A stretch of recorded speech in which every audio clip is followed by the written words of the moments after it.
could we just walk?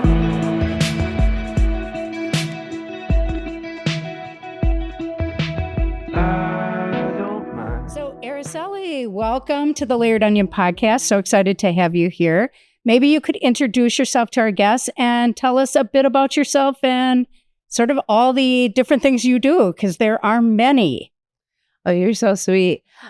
Yes, my name is Araceli Esparza, and I'm not only a poet, a founder of an organization, I'm also a speaker and a mother, a daughter, a granddaughter, and I also sit on the Equal Opportunities Commission for the city of Madison. So I get pretty busy. But I love helping people. I love igniting nonprofit organizations on their outreach authentically, right? So a lot of times we get initiatives in our community and they want to target Latino or brown and Black folks.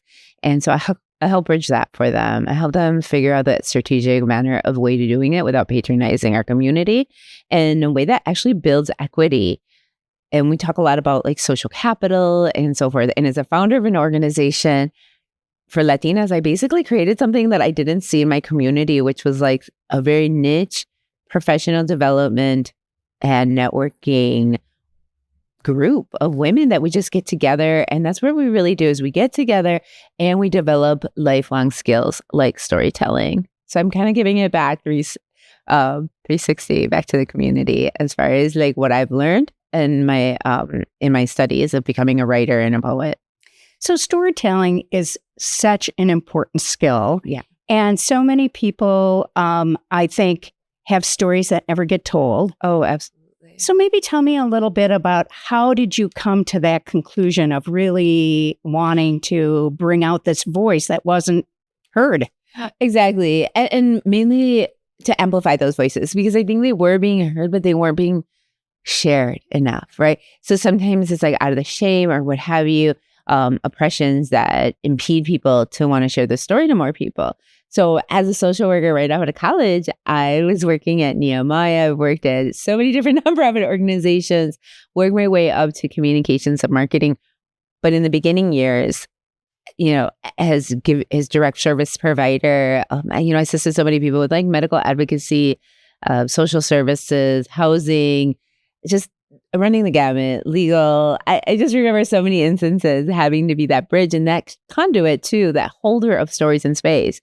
Because I was hearing so many stories of like trauma and like survival and just, degradation sometimes in the workplace, just so many different things. And I was like, these are ordinary people living extraordinary lives, right? Like their stories matter. And I think we will learn more from each other if we could do that storytelling for each other. And a lot of times it's language that kind of hinders folks, but it's also not just language. I think too, it's also like the amplification of one voice. Like, how do I structure it? Where do I start?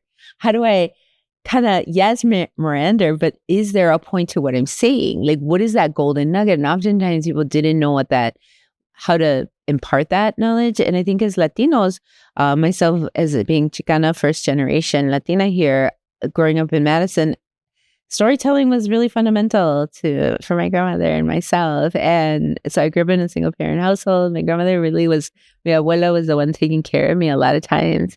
And so it was, storytelling was so fundamental to learn about everything, like how we came here, how do we continue to cross the border? Like, we would visit a lot of times. My family came here through the Bracero program in the early 1920s. Mm. And so our family's been migrating since then, if not before that. And so storytelling is like super big in my community. But I also felt like there wasn't enough spaces where storytelling was being shared. Like the fundamental techniques of storytelling weren't being, it wasn't like popular knowledge almost, right? And it needs to be popular knowledge. It's not something we should hoard. And honestly, once you have the rhythm of it and know it, it's like you just know it, right? You're taking out of all the and like just even the crutch words. But like, those are like technical things. But I think too, it was just me just wanting to create that space for folks, for particularly brown and Black women. I think it's really important that Latina and Black women unify And that's what Midwest Mojetas are about, is we talk back. It's basically a talk back to the fact that we are being undervalued, underpaid in the United States, exactly 55 cents to the dollar. And that statistic hasn't changed in the last 50 years. And so we bring attention to that inequality by utilizing our stories to create equality. So what was the moment in time that made you decide that it was time to go from, the social work career and communications to starting your own organization? What was that moment in time? Oh, wow. I think it was back in 2010. And I think best I can say it. It's funny. We were just talking about, Araceli, will you read a poem with us? Bring a poem with you today. I'm like, okay. In 2010, there was Act 10 was being done here in Madison, right? And if y'all remember, I was working at DOA, Department of Administration, and I was the Capitol guide. I know, right? I know. And I was a guide lead tour person there at DOA. And so, then Act 10 happened. My mom was forced to retire early. She had already been working for the UW for so many years. And so I was I didn't make great impressions there. So I ended up packing up and going to Mexico to start a turkey farm. But then this is what happens. This is very serendipitous, but I ran into this poem. When you lose something in Mexico, you said to draw a road, but I saw it in front of me. I saw this road that led to the horizon. It was paved. It went up a grassy slope, and there was larger slopes around it. My barriers aren't barriers, but scenery that distracts me from the road that are grassy paths, beautiful tiny flowers, birds, trees, blue sky, sun, wind, air. There's no time here, no sense of space that is big or small, just lovely moments. They follow one and continue the other. Going down, I allow my whole body to be pushed by gravity, laugh a little at my fear that I even wanted to stop. I can't. As I reach the end of the slope, I notice a large screen to my left of darkness, like a portal. I see a vision of my husband, and his soul is being taken by gunmen. I try to run to him, to rescue him, but I can't run fast enough. Time and space are separating us. I do not see his face, but his slumped shoulders of defeat. A dust cloud men surround him. They say things to him. I cannot hear them, but I know they are lies, and they will continue to haunt us for a long time. They take him over to those cerros.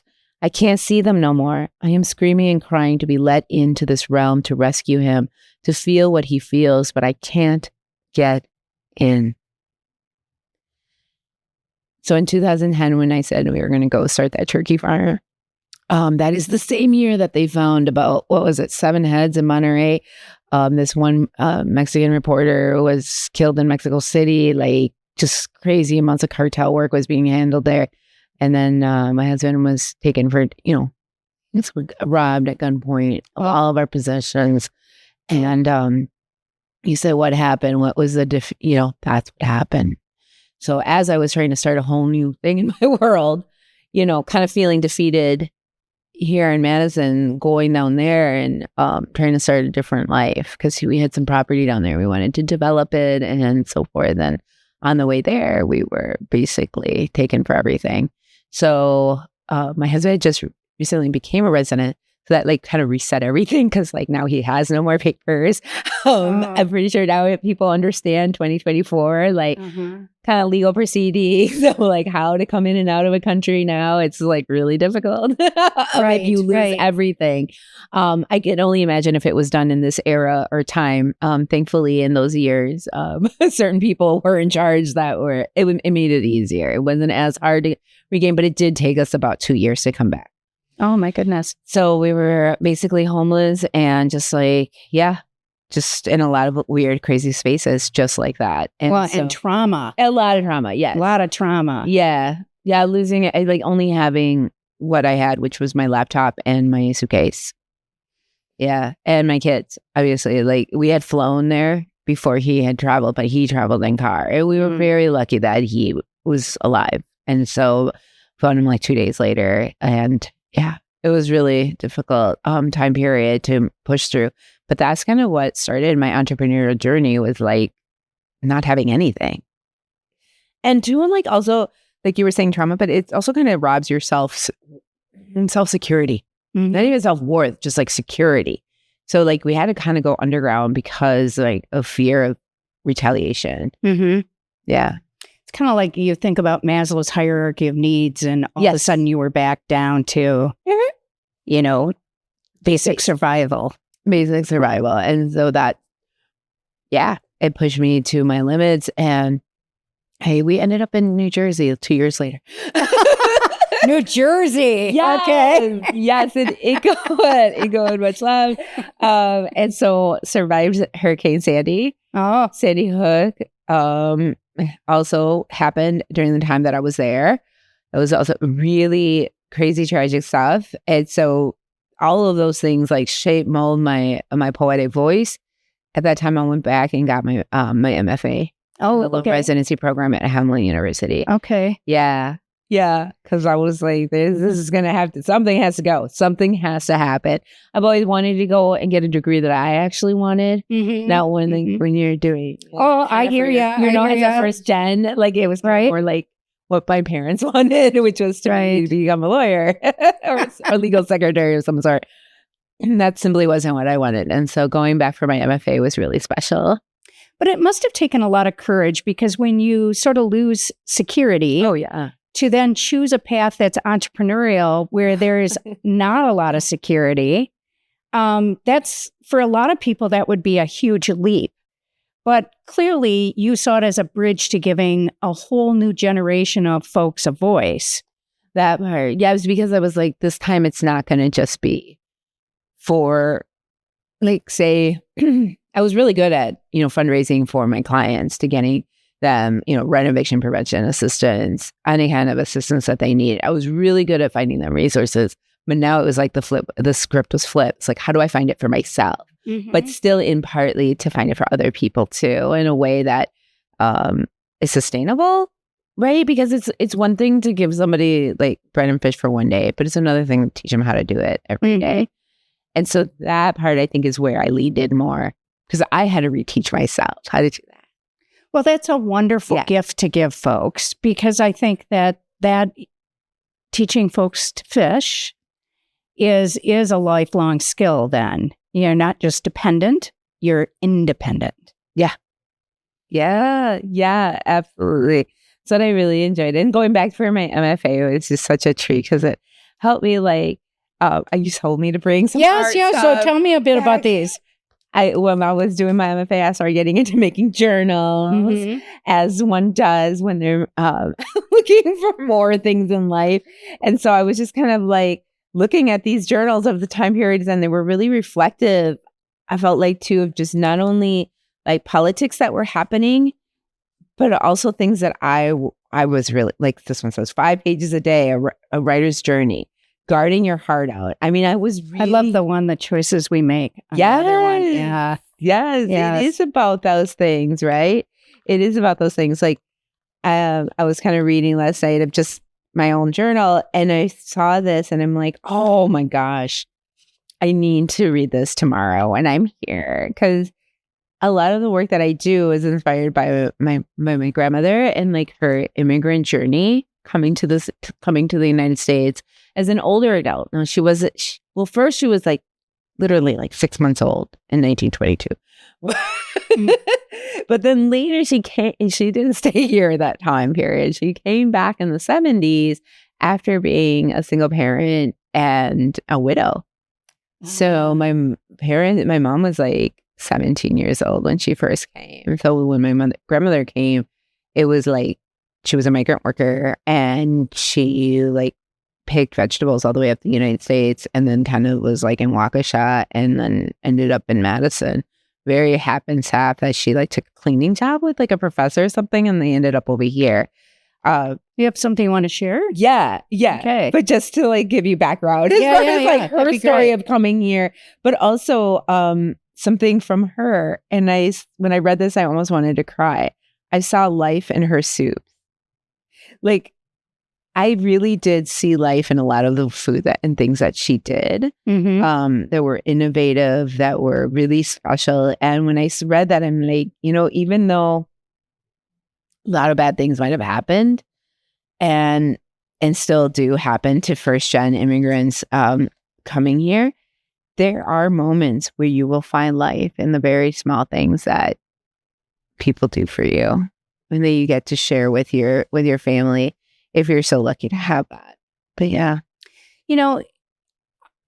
Well, I feel like so many of us, I had the opportunity to have my father live with us at the end of his life and over soup a lot, actually, because he adored soup. We talked, but one of the things that I was so sad when he passed is all the lost stories. Yes, right. And that's another really important part of what you're doing is capturing all these stories of courage, stories of perseverance, and some trauma, etc., but things that build people. Right. And for your listeners, you're like, where is she keeping all these stories? Where are they? They're living in various different places.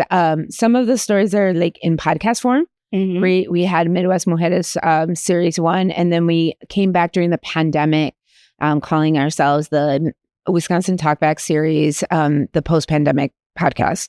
And you can find those all on like Apple Podcasts, etc., Spotify as well. Another project that Midwest Mujeres coupled with actually started during the pandemic, but wasn't released until this year. Shows you how long production takes, friends, of stories.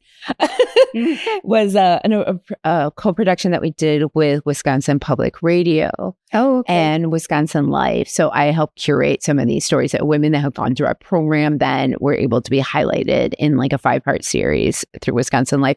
But that's exactly why I do it. It's because when you Google women of color of Wisconsin, like what comes up? What comes up? Not very many, not a lot of material. And so I'm just like what you're saying, like, how do we know we're here? How do we know that we were ever here in this digital landscape now if there's not even physical evidence? So if you remember, I was saying earlier about working at the Capitol. So there's always controversy that there's not enough historical representation of Black folks and Latino folks in Wisconsin at the Capitol, or even Indigenous folks, right? Especially Indigenous folks in the Capitol. There are, but they're usually like in like a war scene, like a painting, like an old painting, right? There's nothing like really speaking of like our more current and or even positive, contributions to the state. And there was a lack thereof. So I was stuck with that idea. It must have kept with me because like over the years, it's like pretty much what I've done is created, carved up some space in like this digital landscape for folks of color stories from Wisconsin to be shared and celebrated because we are here. So what brought you back to Wisconsin? Because you were, Mexico, New Jersey, something drew you back. Yes. Grandmother again, she was getting older and the time came to like us. So like, yeah. Because about 6 years later, I ended up coming back. Yeah.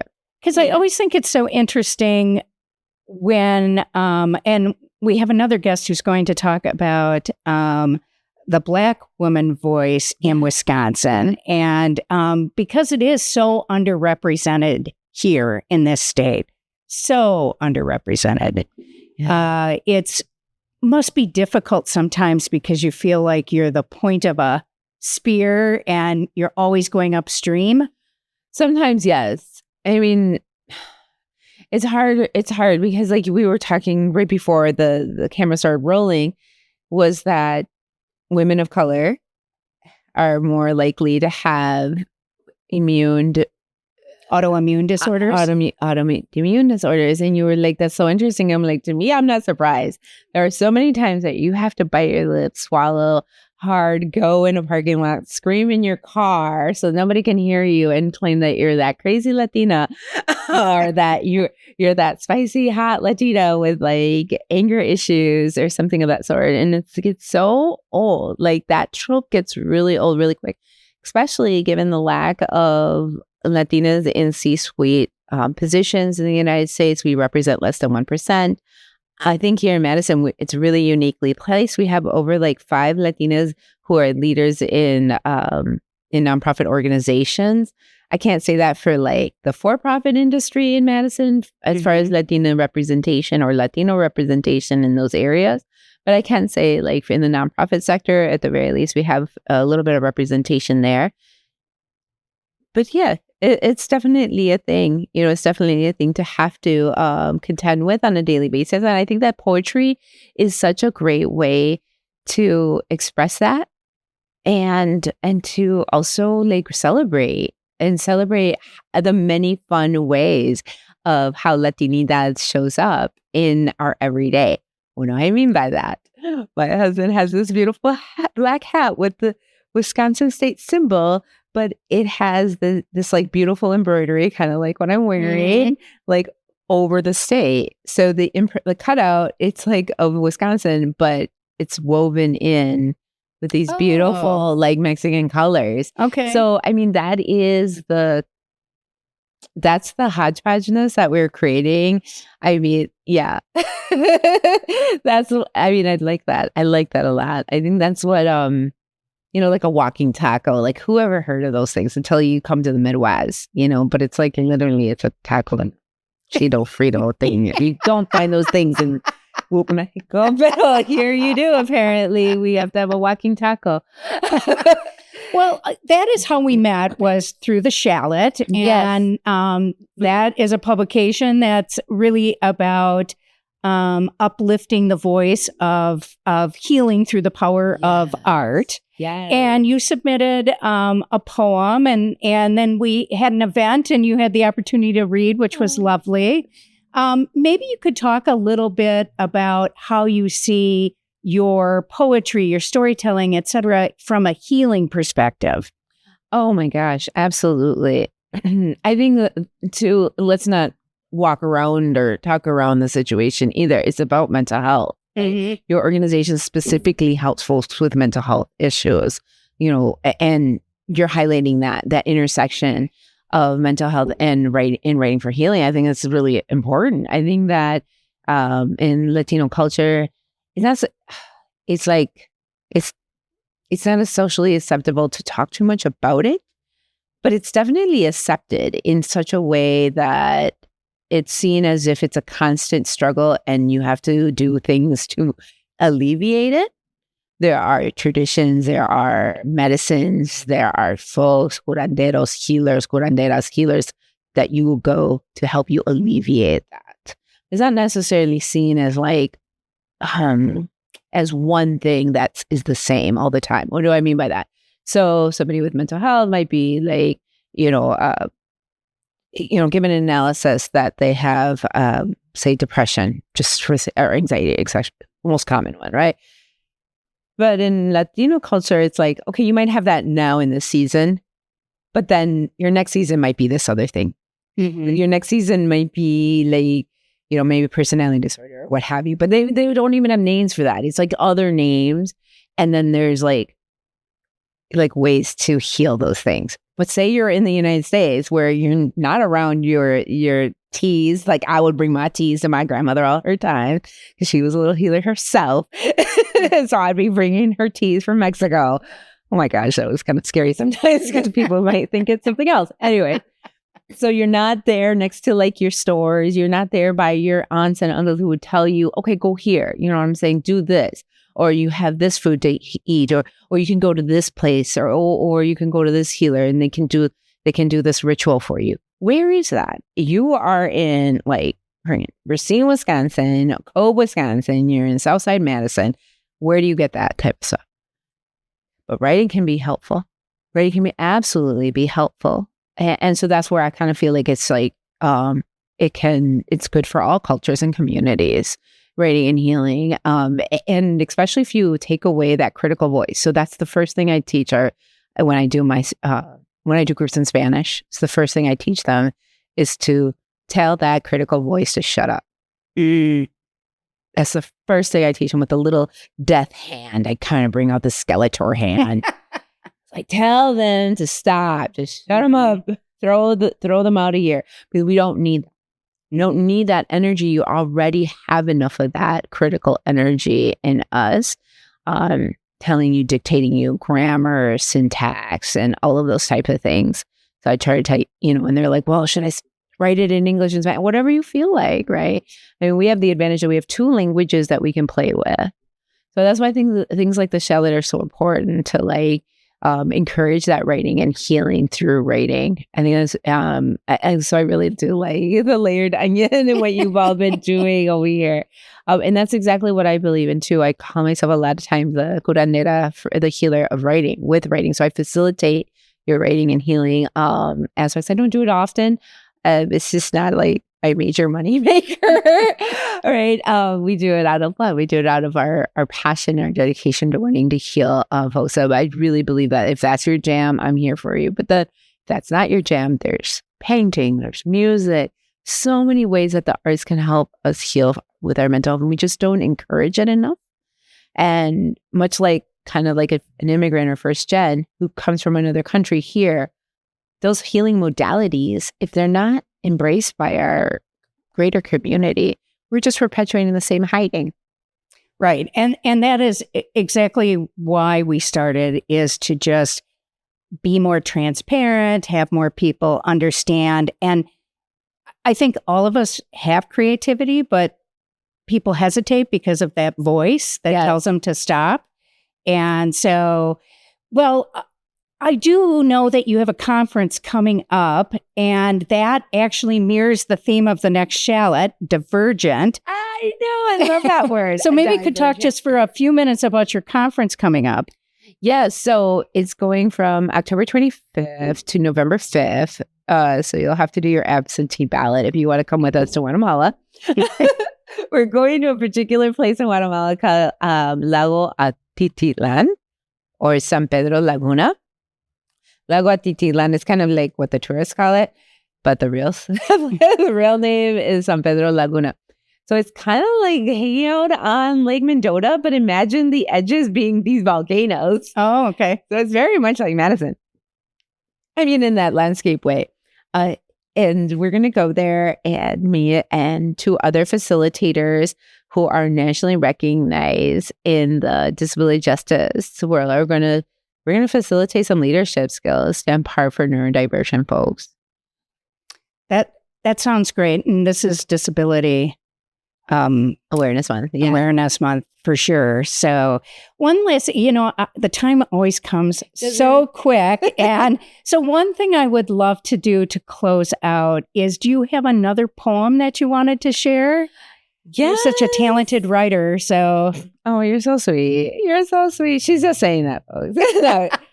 So she wanted me to bring up something that's like art and what I do. So I showed you a couple journals. Here's another journal. I took the back of it and I literally started just drawing. And I drew this like when I was coming back to Mexico on an airplane going to my grandmother's funeral. I don't need God. I don't need gold. We are the bronze. I don't need money. We are rich. I don't need privilege. We are history. Lo más importante que me enseñó era no tener miedo de sacarle la punta a un lápiz y a la vida con un cuchillo o con uñas. Ráscale, rescátate. My tiny mountains show me that it is enough to be there, here. Center is land, not you or me. It's all around us, giving, dying, birthing, eclipsing with sun, only to cover me at the end of the day. Enveloped history, sloping moments, crashing into arroyos, tiny mountains. So the part that I said in Spanish, it said basically the most important thing that she showed me was not to have fear, to take out the point of a pencil or of life with a knife, to not only scrape it but to rescue it. So there's a couple puns in there, a couple idioms thrown in there to take out the point of a pencil. So when I was like a kid, we didn't have a pencil sharpener. She literally taught me how to do this with a knife. Yeah. Yeah. And basically that's what she taught me, was to take life, take it off with a knife if you have to. But anyways, by any means, right? By the means that you have around you, and to notice that you're not lost. There is still something. Like, we didn't have a pencil sharpener, girlfriend. We got a knife. Come on, let's do this. So that's kind of like what she was showing me, like being innovative and being really figuring out what was around me in order to get what I needed. And in that moment, I needed a pencil. But what do you not need in life sometimes? And we fear that. Sometimes we fear like scraping at it with anything, with knives. And I said in there, was scraping at life with either a knife or with my nails. Like, I got to scrape at life. So I was kind of using that as a pun, but then there's the idiom in there too. And that's what I like to do a lot of times. I like to take Mexican idioms or dichos, as they're called in Spanish, and then play with them. So, but that was kind of what I wrote. What an honor to have written, for your grandmother. And frankly, to have it be in Spanish was probably better yet, right? Yeah. Only because it made tongue. more sense. Yeah, and it's also her native tongue, right? Exactly. It all just made more sense. Yeah. Well, thank you so much for being on our podcast. I really appreciate it. And I look forward to continuing to work together. Oh my gosh, absolutely. So take care. Thank you.